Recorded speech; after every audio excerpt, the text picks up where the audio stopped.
Hello everyone, this is Anaya and welcome to my channel. So আগের ভিডিওতে আমি আপনাদেরকে বলেছিলাম আমার বাবা বাড়ির একটা ব্লগ আপনাদেরকে দেব। সো এটা হচ্ছে আমি যে বাইরে যাব না, কারণ বাইরে অনেক ছেলেরা আছে আর আমার ছেলেদেরকে মানে যাই হোক আমি বাইরে যাব না, আমি ভিতর দিয়ে যাবো। এটা আমাদের এন্ট্রেন্স গেট অ্যান্ড এখান থেকে ঢুকতে হয়। এই যে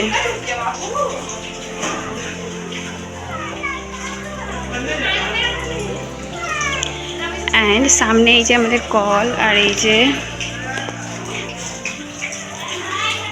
পরে ঢুকতেই এটা হচ্ছে আমাদের কিচেন।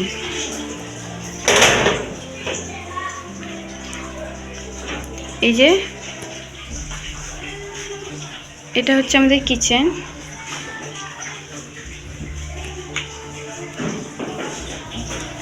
দেন আমি এই রুমটাতে যাব। এই রুমটা হচ্ছে গাইস, আমি যখন ছোট ছিলাম আমি ছোটোবেলা থেকে এই রুমটাতেই থাকতাম।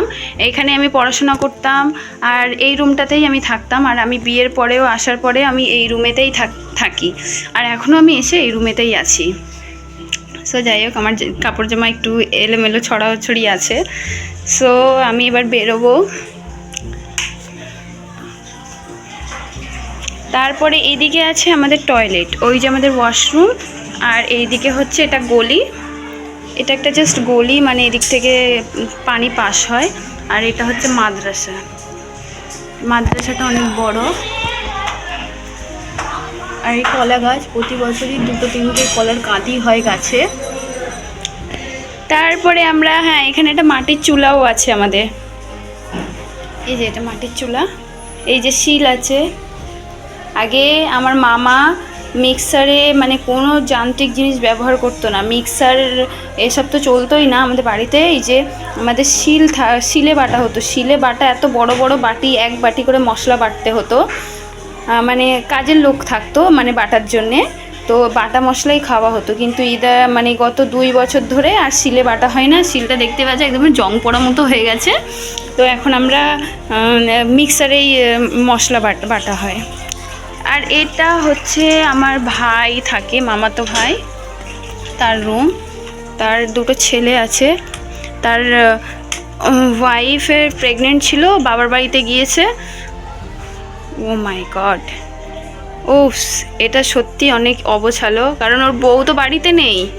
আর আমি এর রুমে ঢুকিও না, কারণ এর রুম যতই ঠিক করে রুম কোনো দিনও ঠিক থাকে না, তাই আমি এর রুমে খুবই কম ঢুকি। তো যাই হোক, এটা হচ্ছে ভাইয়ের রুম।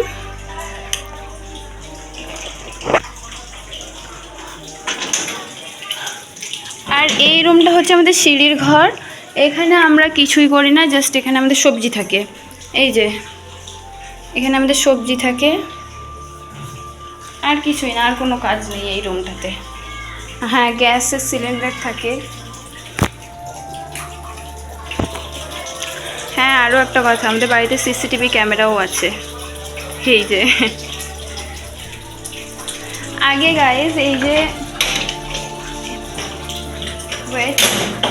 হ্যাঁ, আগে এই যে উপরে যে সিলিংটা দেখছেন, এটা কিন্তু ছিল না। এটা পুরোপুরি তোমার কি বলে, পুরো খোলা ছিল, এখান থেকে পুরো আকাশ দেখা যেত। কিন্তু এই 3 বছর মতো হচ্ছে এখান থেকে এখানে এটা ঢালাই করে দেওয়া হয়েছে। উপরে এখানে ডাইনিং হয়েছে, তার কারণে সারাদিনই ভিতরে ভালো করে হাওয়া আলো ঢোকে না। আমরা যখনই রুমের মধ্যে ঢুকি তখনই আমাদেরকে লাইট অন করতে হয়। সো এবারে যাব আমরা উপরে। এই যে উপরে সিঁড়িতে ঢুকতে একটা সুন্দর আমার খুবই ভালো লাগে এই জায়গাটা। এই যে এটা আমাদের ডাইনিং। এখানে মামা একটা কিচেন করে রেখে দিয়েছেন, যখন উপরে থাকে তখন উপরে এই যে ছোট গ্যাস আছে, এখানটায় চা বানানো হয়। উনি উপরেই যখন থাকেন তখন। আর এটা টয়লেট, আর এটা আমার হচ্ছে ওয়াটার পিউরিফায়ার।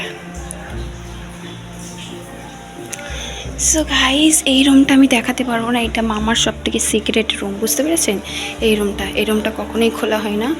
সকালবেলা শুধু যখন কাজের মেয়ে আসে তখনই এই রুমটা খোলা হয়, তারপরে আবার লাগিয়ে দেওয়া হয়। আর এর পাশেই এটা হলো আমার মামার রুম। মামার রুমটা দুটো বড় বড় রুম জয়েন করে বানানো হয়েছে। ওনারও বয়স হয়েছে, জিনিসপত্র উনিও অগোছালো করে রাখে। যাই হোক,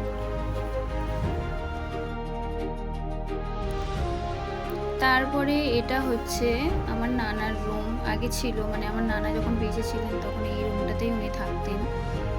তো এটা আমার নানার রুম। নানা মারা গেছেন এটা নিয়ে, মানে আমি তখন মাধ্যমিক দিচ্ছিলাম, মানে মাধ্যমিক দেব 1 সপ্তাহ আগে নানা মারা গেছেন 2018 সালে। তো এটা মামা মারা গেছেন, নানা মারা গেছেন, এই যে 8 বছর চলছে। আর এটা হচ্ছে গলি। এই যে এই গলিতে আমাদের অনেক স্মৃতি জড়িয়ে আছে। এই যে সামনে এই যে ছোটো ছোটো জানালাগুলো দেখছেন, এই জানালাগুলোতে বিশেষ করে এই পাশের এই যে এটার মধ্যে আমি মাথা গলি দিয়ে এখান থেকে পুরো গলি দেখতাম, মানে পুরো রাস্তা এপার থেকে ওপার দেখতাম। খুব দুষ্টুমি করতাম। সামনে এই যে এটা হচ্ছে, এটাকে রামকৃষ্ণ বাড়ি বলা হয়। এখানে প্রায় 80 থেকে 90টা ঘর রয়েছে, এখানে এরা থাকে। মানে এটা পুরো মানে সামনে থেকে পুরো এগুলো হিন্দু। আর আমাদের ক্লাব, ওই যে ওটা হচ্ছে আমাদের ক্লাব, ওই যে বোর্ড দেখা যাচ্ছে ব্ল্যাক বোর্ড, ওটা আমাদের ক্লাব। তো তারপরে এই যে গলি থেকে পিছন থেকেও গলি, মানে ওটা পুরো রাউন্ড করে গলি দেওয়া আছে এটা। তারপরে আমরা এখান থেকে পুরো ডাইরেক্ট বেরোবো ওই যে ছাদের সিঁড়ির সামনে। এবারে আমরা ছাদে যাব। তারপরে একটা ইন্টারেস্টিং জিনিস দেখাই। এটা হচ্ছে আগে ঘুঁটের ঘর ছিল, আমার নানা নানি আগে ঘুঁটে বানাতো। তো এই রুমটা ঘুঁটে থাকতো। তো নানা নানি তো মারা যাওয়ার পরে আর কেউ ঘুঁটে বানাতো না, মানে আগে কাঠের রান্না হতো বেশিরভাগ। তো এখন আর কাঠে রান্না হয় না, এখন গ্যাসেই সমস্ত কিছু হয়। তো মামা কী করেছে, এটাকে পুরোপুরি মানে রিপেয়ার করেছে, করে এটার মধ্যে দরজা লাগিয়েছে। লাগিয়ে মামার যে কাঁসার পিতলের যে জিনিসপত্র আছে সে সমস্ত কিছু মামা ওর মধ্যে ঢুকিয়ে তালা মেরে দিয়েছে। তারপরে এই যে সিঁড়ি থেকে উঠতে একদম শেষে আমাদের এটাকে বলা হয়, এটা পীর ঘর বলা হয়।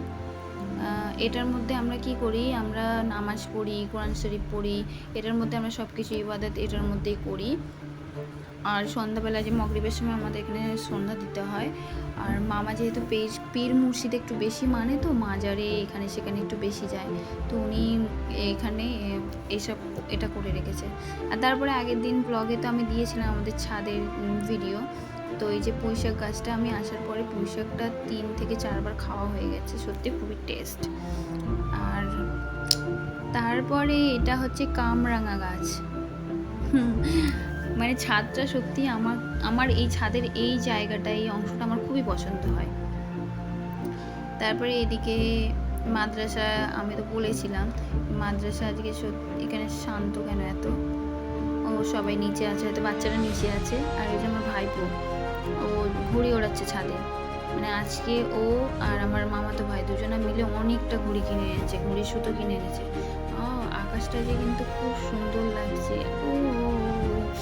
সুন্দর লাগছে। তো যাই হোক এভরিওয়ান, ওই যে আমার মামাতো ভাই, এটা হচ্ছে আমার মামাতো ভাই। ও আমাকে বলছে ঘুড়ি উড়ায়েঙ্গা, মানে আধা হিন্দি আধা বাংলা এরকমভাবে বলছে। ও জানে না আমি ভিডিও করছি, কারণ আমি ভিডিও করলেও আমার সামনে আসে না, ওই যে বুঝতে পেরে মুখটা লুকিয়ে নিয়েছে। যাই হোক guys, tata bye bye, see you in the next video. ততক্ষণে আপনারা আমার চ্যানেলটাকে সাবস্ক্রাইব করে দিন, আমার একটা কমেন্ট করবেন কেমন হয়েছে, পরের ভিডিও কী নিয়ে বানাবো, লাইক করবেন। সবাই সুস্থ থাকো।